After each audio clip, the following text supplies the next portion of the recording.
Hello. Yeah, welcome to one more discussion on the state space model. So, if all of you are new, please subscribe the channel. So, let's start.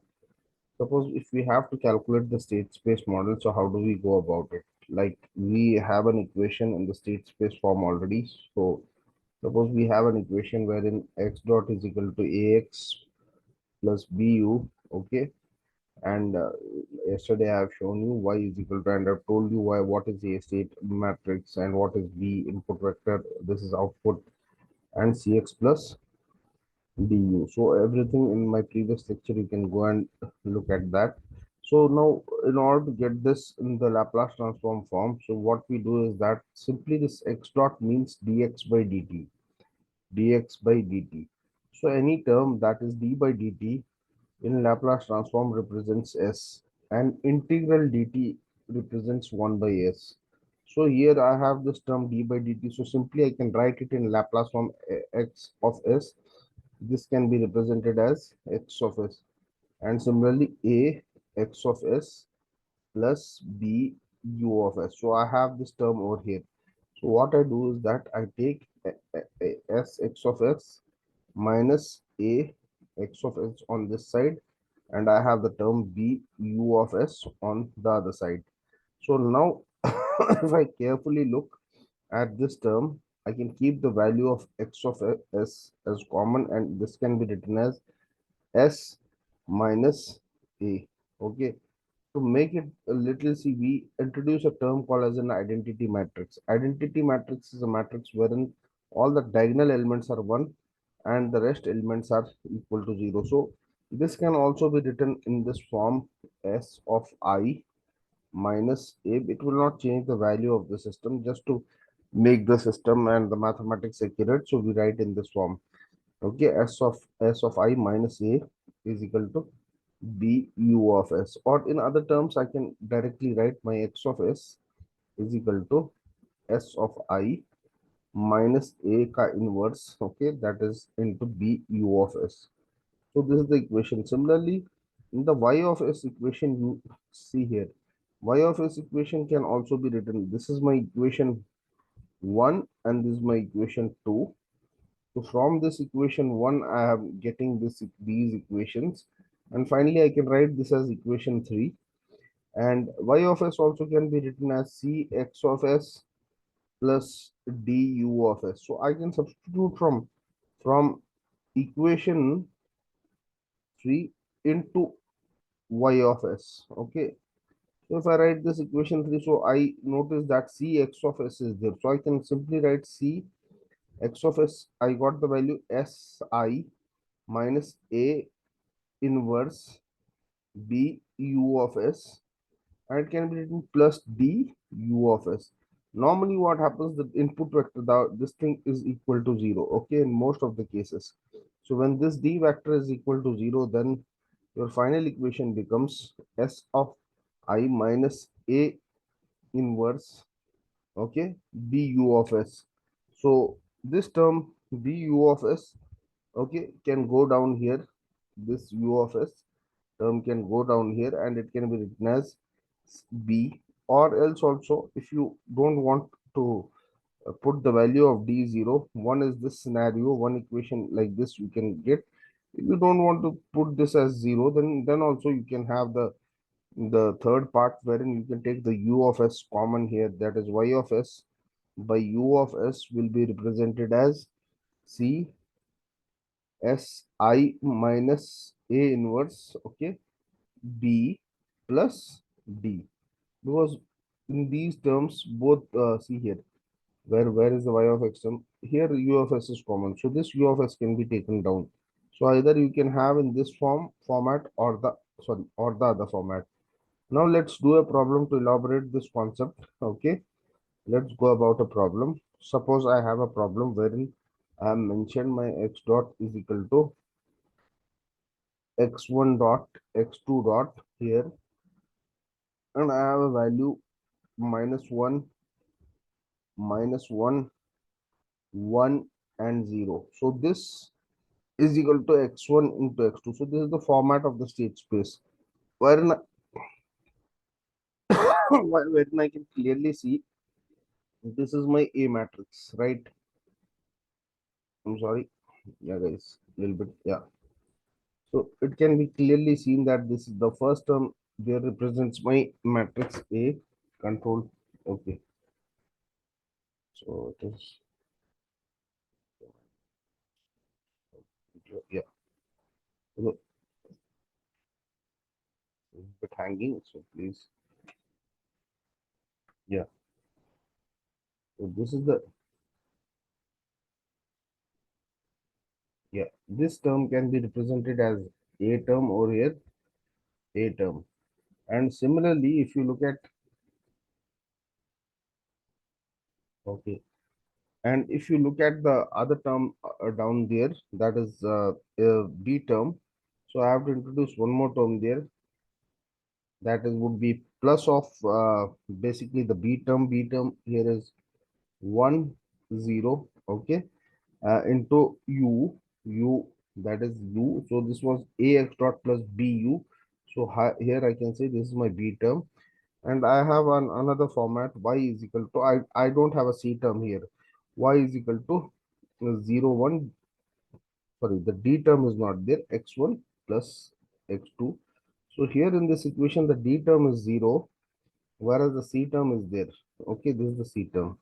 Now I want to represent this terminology. So I have this y is equal to, so I can write down my A is equal to minus 1, 1, 0. Similarly, my B is equal to 1, 0. Okay. Then I have my value for C is equal to 0, 1. Then I have my value for D is equal to 0. So these are the values that I'm getting. Now, directly from the formula that I had generated, I can write y of s by u of s would be equal to C into Si minus A inverse into B. I have just to calculate this. Now, when I'm doing S into I, so I value I told you it is 1, 0, 0, only the diagonal elements are. So Si would be represented. So if I want to write Si, so Si would be represented as S0, 0 and S. So Si would be looking like this.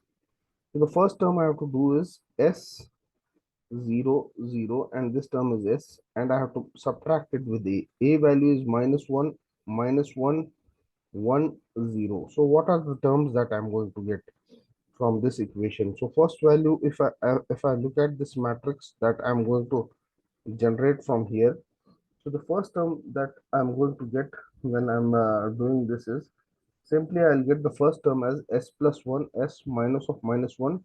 This will come as, first term would be S. Okay, look here, this S, then this minus of minus 1. So this would be S plus 1.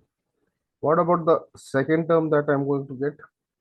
Second term is 0, straight away 0, minus of minus 1, so it would be 1.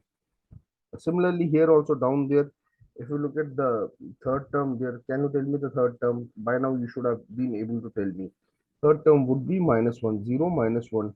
And the fourth term is, can you tell me the fourth term? S minus 0, so it is S. So this is the matrix for, we got the matrix for Si minus A. This is the matrix that we have obtained. This is the matrix for Si minus A. Now I want to ask you, yeah. So how do you get the inverse of this? Si minus A inverse of the matrix.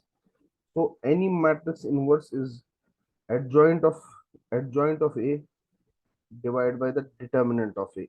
So determinant of A you can calculate, that is this cross multiply here and here and subtract with this and this. So it would be S plus 1 into S, okay, minus of minus 1. So the determinant here you will get as S square plus S plus 1. So this is the determinant that you are getting.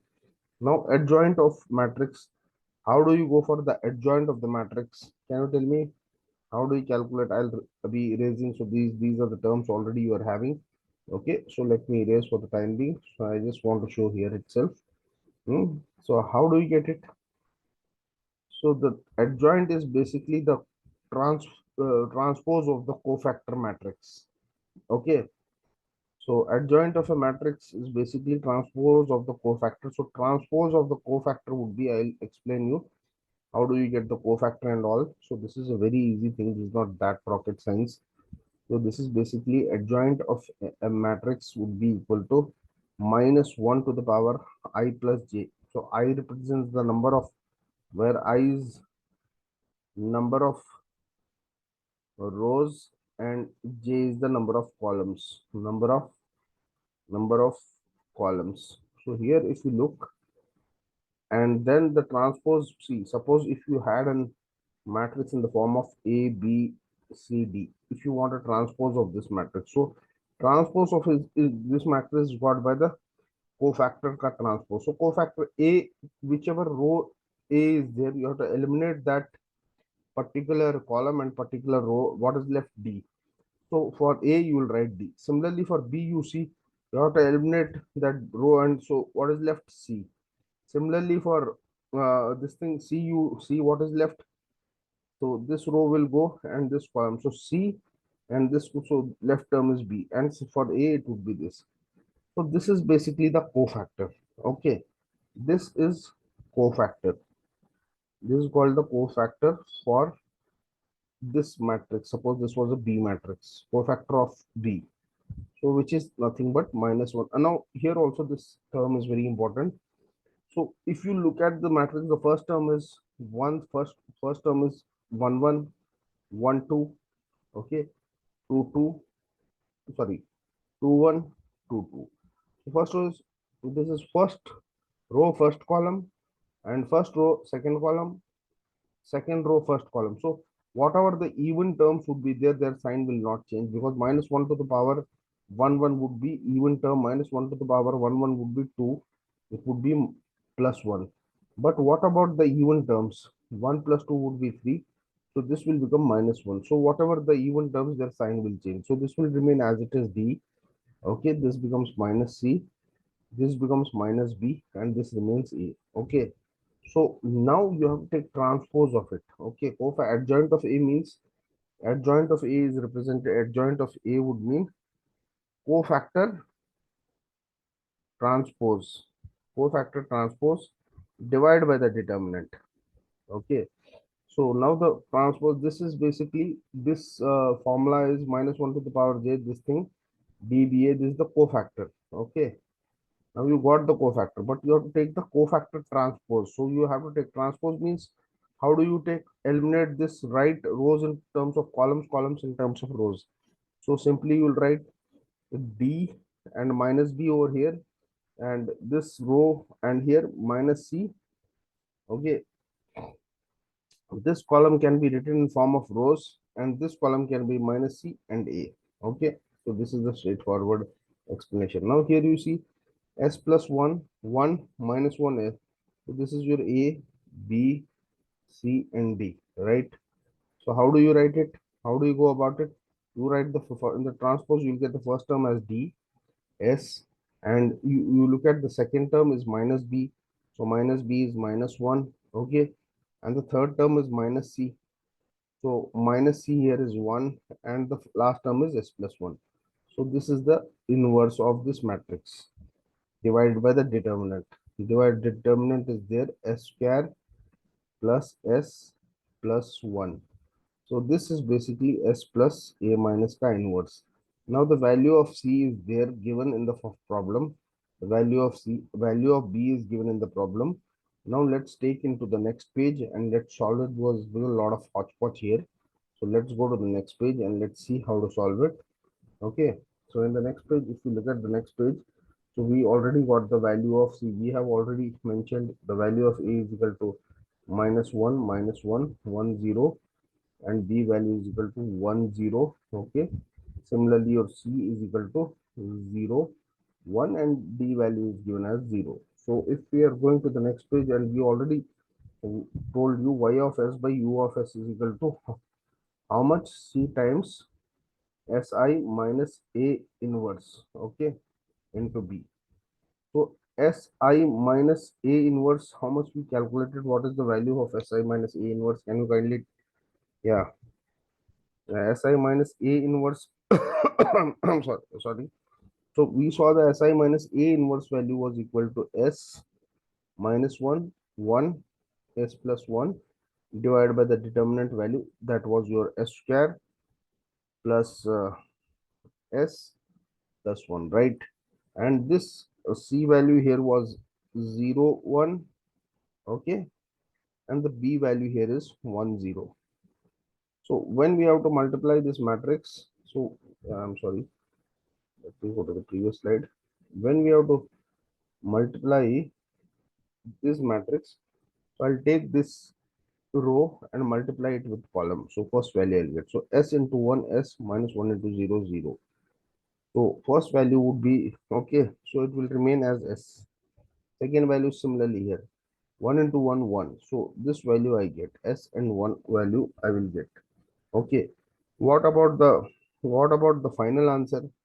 Final answer here is left. Now this is 0, comma 1.